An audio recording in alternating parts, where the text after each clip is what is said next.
Alright, welcome back, guys. So I used to have crazy social anxiety. Insane. And I think it's becoming more and more common than it used to be, for sure.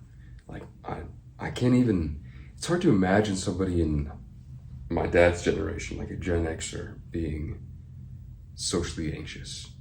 At least most Gen Xers being socially anxious, but I think a lot of Gen Zers definitely are anxious nowadays. And I used to be so socially anxious that I would stay in my room, and I guess staying is not it's too generous, too kind. I would hide in my room. If people came over, I would avoid situations where I had to meet new people, or avoid situations where it was brand new. The situation was brand new, I hadn't experienced it. And anytime you do something new, there's a little bit of nervousness because you don't know what's gonna happen. You have no idea. But I would avoid all those things as much as I could, just outright avoid them to step back, step away from anxiety. But it's still there the entire time. And then on top of that, you have this feeling of humiliation when you let it overcome you, So it used to be really bad. But as soon as I started the preparation, which is a program that I'm a guinea pig for, and if you want to know more about it, then you can click the link in the description, which goes to my Substack page, and I have a few different articles talking about it, and I tried to explain it a few different ways, but there will be a book out about it in a little bit. It should be out maybe in the next month or so, but who knows? Could take longer. But the preparation is basically a program for primarily young men, although young women can do it too, but it's primarily for young men, and it's about skipping college, not going to the military, and not finding a dead-end job like most people do when they turn 18. It's about becoming as competent as you can within that time frame. Basically seeing how much you can learn, how much you can do, gaining valuable knowledge and skills and experience. Not just like I'm gonna, instead of going to college, I'm gonna travel around the world for a year and then I'm gonna go to college. It's not like that. It's not about having fun experiences, which it might be fun doing that sort of traveling, but the experiences you have are meant to build you in one way or another. And we talk about all that stuff in the book. But basically it's about making you a better man, more prepared for the world. And I'll leave it at that so I don't explain too much of it now. But as soon as I started the preparation, which I would say was August of last year, I had to confront the social anxiety because I wanted to do things. I also didn't want to do things because of that anxiety. Like, the first thing that I actually signed up for was an EMT class, and that started on August 8th. And I remember, as my dad was encouraging me to sign up for it, I was thinking of tons of reasons why I shouldn't do it or couldn't do it. And it was all out of fear of that anxiety, because it's not only a new situation, a new thing to do, but I'm gonna look like a fool. I have no idea about any of that stuff. And I have to sit in a class and interact with other people. So it's three big reasons for fear. So I didn't want to do that, signed up for it. And then later on, I wanted something else to do. I was kind of bored, even though I had the EMT class and I was reading and doing a tiny bit of writing and learning chess, practicing Spanish. I still had tons of time during the day.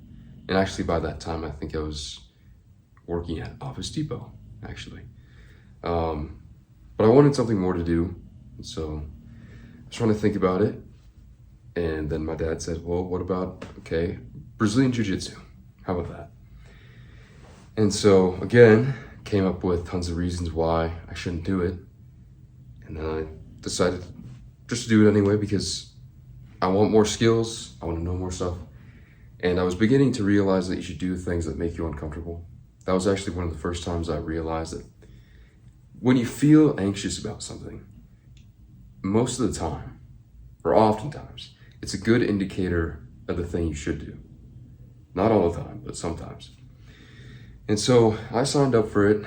I went in for a few free classes. And the very first class was with one instructor and one other person who was thinking about joining the gym. So it's like two people, small setting. It was in a like secluded room in the gym. So it's not a big deal. It wasn't a big deal to me. I didn't feel as anxious as I would when I actually signed up for the class. And the first time I actually went to the class, I remember I pulled into the parking lot like 10 or 15 minutes early, and I sat there just waiting. I mean, I like to be early anyway, but just waiting, and I was super anxious again, super anxious. I was sitting there before the hour of grappling. I was sweating. My heart was beating incredibly hard.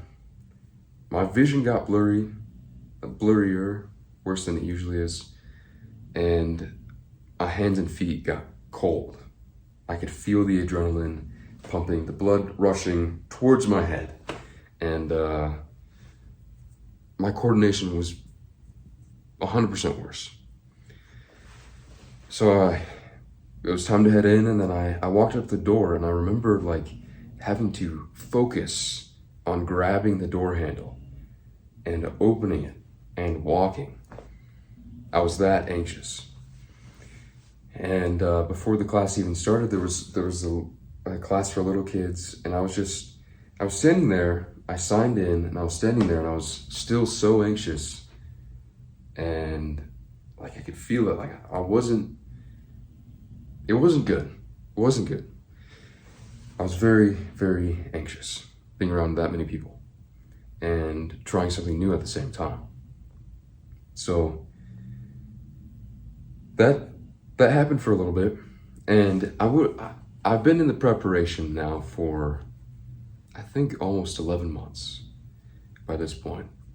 I've surpassed 10 months, yes. So throughout 7 months of that time, I was still very socially anxious throughout the entirety of those 7 months. And then recently, I realized that I'm not so anxious anymore. So I was thinking about it, and I was wondering why that is. Like I noticed I will talk to people much more easily. I'll walk around without like feeling like I have to put my hands in my pockets, or like feeling like I'm awkward if I'm not doing something with my hands, or you know. So just I began to realize that something had changed, and I wanted to know why. And I realized that there were basically 3 major things that changed, or 4 major things that changed. One of them was actually watching like those 1920s old-timey videos of New York or San Francisco. And I'm sure you guys have seen it too. Everybody's going about their business. You have trolleys, people, horses, cars, all going down the street. Like all the emotions or difficulties of the time are all forgotten. You don't even think about it. You're just watching these people go about their daily business. And it's actually pleasant to watch it. It's cool. And so whenever I'm walking down the street now, or out in the open world, and I'm not directly engage with an activity, I like to think about that video or one of those videos, 1920s, because it separates you from yourself by making you realize and understand the passage of time and that all that is will soon be gone. I mean, you, all the things around you, and other people, emotions too, that the anxiety itself will come and go like the wind. So, and the thing is, you have to be careful with that view, because a nihilistic person will take that view and go, everything's going to be gone soon, it doesn't even matter. So it's all based around self-pity for the nihilistic person. But I think for the person who actually wants to achieve or do anything or live well, I think it's a way of separating yourself from your negative emotions and the thoughts of other people, instead of like drowning in this pit of sorrow, thinking, or just at the idea that everything that exists now will be gone at some point. So you have to be careful with that view, but I like to think of it as that view as the eagle's eye view. You're looking at everything from this like very distant perspective. You're separating yourself in the moment to realize the passage of time. And I think that's one thing that I've done that's very helpful to me. The other thing that's been very helpful is actually reading Meditations by Marcus Aurelius,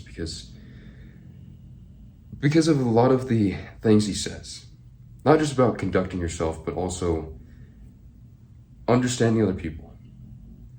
And I hadn't actually read Meditations. I had heard bits and pieces of it, but it wasn't until I think a month ago that I actually read it. So one of the things that there's actually two pieces in there. Never mind, there's two pieces in there. One, that you should never assume the thoughts of other people. Because one of the biggest things with social anxiety is criticism. That you're walking weird or speaking weird or, I don't know, acting weird in some way, or that you look like an idiot doing something. It's all based around the potential criticism of other people. And not only does that degrade you by basically thinking that you are so low and small and insignificant, and that basically every act that you do that can be viewed by another person can be criticized, which it can be, and that's fine. But it's this weird, degrading view that you're little, you're small, insignificant, and below other people. But at the same time, if you're assuming the thoughts of other people, you're also degrading them, which isn't something I realized until recently. Because when you put thoughts of criticism of yourself on other people, when you think they're criticizing you, you're lowering them and saying that they are looking to bring you down even when they're not. So just remember that. Never assume the thoughts of other people. And whenever you begin to assume that, immediately just all you have to do is recognize that you are assuming the thoughts of another person. And most of the time, pretty much all the time, it's going to be negative. Whenever you assume the thoughts of another person, it's going to be negative, pretty much. So that's one thing. Another big one is harmony. Living in harmony with other people and yourself. There's this one part in one translation of Meditations where I'm paraphrasing, but Marcus Aurelius basically says something like, he's calling other people his brothers and sisters. And I rejected that view for a little bit because it's weird. You almost want to separate yourself from everybody else and not view yourself as human in some way. You want to view yourself as different from everyone. At least I did. But when you begin to actually view people as like you or part of you in some way, similar to you, similar enough that they could be a brother or sister to you, then you look at them differently. So whenever I'm like walking down the street now or driving, if I begin to think that someone's criticizing me for something dumb, then I have the thought, don't assume their thoughts, but I also look at them. If it's a guy, I'll go, he's my brother. If it's a girl, a woman, I'll go, that's my sister. And doing that does two things at the same time. I mean, first off, you're going to be less likely to criticize someone for something. Like, if you see someone doing something ridiculous or something silly, you're less likely to criticize them if you think of them as a brother or sister. But also, if you think of them as a brother and sister, you're much more, you don't feel bad about doing something that may make you look like an idiot. Because I've done tons of things that make me look like an idiot around my sister. But I care a whole lot less because it's my sister. So you want to keep that in mind too, because it does two things at once. And also, there's a third part to that, which is it makes you want to be better to those people. And it actually makes you want to be kind to those people, whoever it is. And because it makes you feel closer to them. I mean, the other day, I've talked to so many more people now, just random strangers, than I used to. But the other day, there's a health facility down the road. And so a nurse was walking down the road, and I was about to do a ride along with an ambulance. He ended up crossing the road at the same time as me, and I had a question for him just about ride-alongs, and I thought, oh, he might have an answer. So I turned to him and I asked him the question as we were crossing the street. He didn't have the answer to the question, but you could tell his day was made better because I had a question for him, I engaged with him, and I was kind to him. You know? And that all comes from just thinking, oh, why don't I ask this guy a question? Why? I mean, you could go with the he's my brother thing again, which is always very helpful. But just being kind, that's a big thing. It's a big thing I've noticed. And when you talk to people, just make small talk, you can change their day. It's insane. It's insane. And that's the third part. This leads me into the third part of overcoming social anxiety, which is directly confronting whatever is in front of you or leaning into it, which is a tattoo my dad has on his arm that I think about a lot now, just leaning into it. And this comes into play whenever you're engaged in a specific action of some sort. Like, let's say if you go to a BJJ gym or you go to EMT class, whatever. Forcing yourself to not let your mind wander and just be fully focused on what's in front of you, that's part of it. And that also separates yourself from the anxiety because you're choosing to think that it's okay that you're going to look like a fool, because you probably will, especially if it's something new to you. But you're also directly confronting the thing that brings you anxiety, and that removes it. Because a lot of what anxiety is this, it's basically, anxiety throws you into a cell, into a prison cell, but it always slides the key under the door. It always does. And you can always get out. The problem is you have to take direct action, and when you open the door, you're going to face the thing. And that's the problem. But when you actually face it head on, if you look it dead in the eye, you realize it's really nothing. It's really nothing. So that's another reason with engaging directly with something in front of you. But the other part is engaging directly with people. Because, and this is another thing I didn't want to admit until recently, that people matter. People actually matter. So anytime you have an opportunity to talk to someone, whether it's just saying hi or how's your day going, anytime you have that opportunity, if you're in an elevator, walking down the street,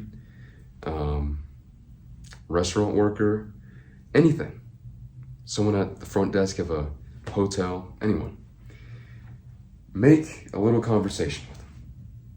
I've done this with so many people now, and it has changed everything. It really has changed everything. Because, like, I talked to the nurse on the street, I've talked to the people downstairs in this building, I shake their hands, I ask them what their names are, I remember their names, I try to remember their names, and I ask them how their day's going, how they're doing, and like, just from that alone, that one thing alone, forcing myself to overcome anxiety and fear in that way, and confronting it directly while also making someone's day better, completely changes things. Completely changes things. And I know it's what is it called? Exposure therapy. It is exposure therapy, but instead of having a psychologist do it with you, you're doing it yourself. And really, I think when you do anything by yourself in life, you get that added bonus of realizing that it was you and you alone. So that's one thing. The last thing I'll say is, throughout this time of the preparation, and this is a pretty long video, so I'll wrap it up soon, but the last thing with the preparation, because like I said, it's about gaining competency in, could be 4 years, maybe you decide to do 6, maybe it's 2, who knows? As long as you want it to be, really. When you go throughout this and you're learning skills, you're doing things, you're gaining competency the entire time in one field or another. And it might not even matter exactly what you're gaining competency in. I mean, I'm sure there's some things. There's definitely some things that would be worthless to gain competency in. Like, you could become a competent underwater basket weaver, but that's not going to help, is it? So when you become competent in valuable things, we'll say, you automatically gain confidence. And that the confidence does not directly apply to whatever you gain competency in, although it does. It goes beyond that. It reaches outside of that to just your being, who you are. You become more competent because you've shown yourself that you are capable of something. And if people can do that when they're young, like me, I think that benefits them. And I'm not even crazy competent at anything yet. But I've done enough things now to get me to a certain level of confidence and competency. A certain level. I mean, one thing actually now that I do recommend for young people like myself is becoming an EMT and working in EMS for a specific period of time, for a short period of time, unless you really love it. But as I've done the ride-alongs and gone through EMT school and become certified, I've been able to see, I've gotten a glimpse of what it's like working in that field. And I don't think, at least some parts of EMS are not worth a lifetime. Probably most parts are not worth a lifetime, or a good chunk of a lifetime. But if you can get through EMT school in a little over 3 months, get certified, put all your effort into getting certified, studying, it's not even that difficult, really. But studying, putting true, honest effort into that, and getting certified and then getting I think some ambulance services do even like 3-month contracts, like short-term contracts. If you can do that for a little bit, you are gaining competency. You're learning a skill that most people do not know. You can save other people, potentially, but you're definitely benefiting some people, absolutely. You're getting some work, which is good, and making a little bit of money, a little bit. But also, and this is another benefit, if you're just on like an ambulance in a city or in the suburbs or something, going from one hospital to another, just go into the EMS lounges and stock up on snacks. That's another benefit. So if you're young, you don't have to worry as much about food because you can just go to the EMS lounge and get 4 sandwiches or something. So you get food, you get work, you get competency and more confidence at the same time. So that's just a small example of something you could do. But again, that's another example of engaging directly with life and gaining competency in a certain field, in a certain level of competence.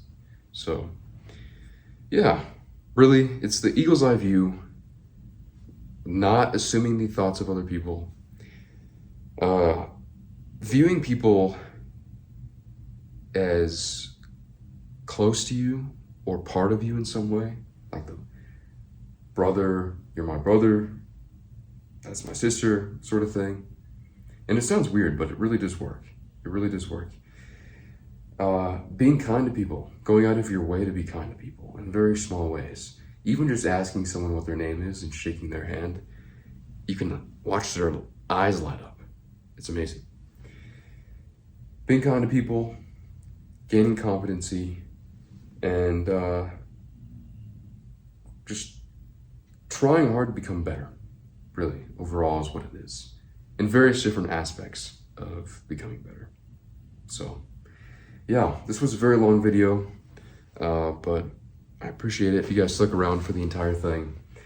Like I said, I have the Substack in the description, which I highly recommend you check out. I am going to be releasing an article on overcoming anxiety next week, most likely. So if you don't want to watch, well, I guess you're at the end of the video, so it doesn't matter. But if you want to check out that article, I think I explain it in better terms, and I'm faster at explaining those things in writing. It's probably like a 6-minute read. And it's a lot more to the point, a lot more, I get the point across, basically, in a much more elegant way, because I'm not the best speaker in the world. But yeah, if you guys want to check that out, I highly recommend it. Plus, I have all my updates on what I'm doing for the preparation. I have week 18 to well, I guess tomorrow's going to be week 41. All those weeks are filled with updates on what I'm doing in the preparation. So if you're a young man, I guess young woman too, or you know a young man or woman, or you're a father or a mother or a grandfather, grandmother, and your kid is not sure about whether they want to go to college or not, or the military, whatever, I highly recommend you check out the Substack and look at the weekly reviews to get some ideas for what they could do instead of going to college. So, yeah. Anyway, I hope you guys have a good day, and I'll see you guys later.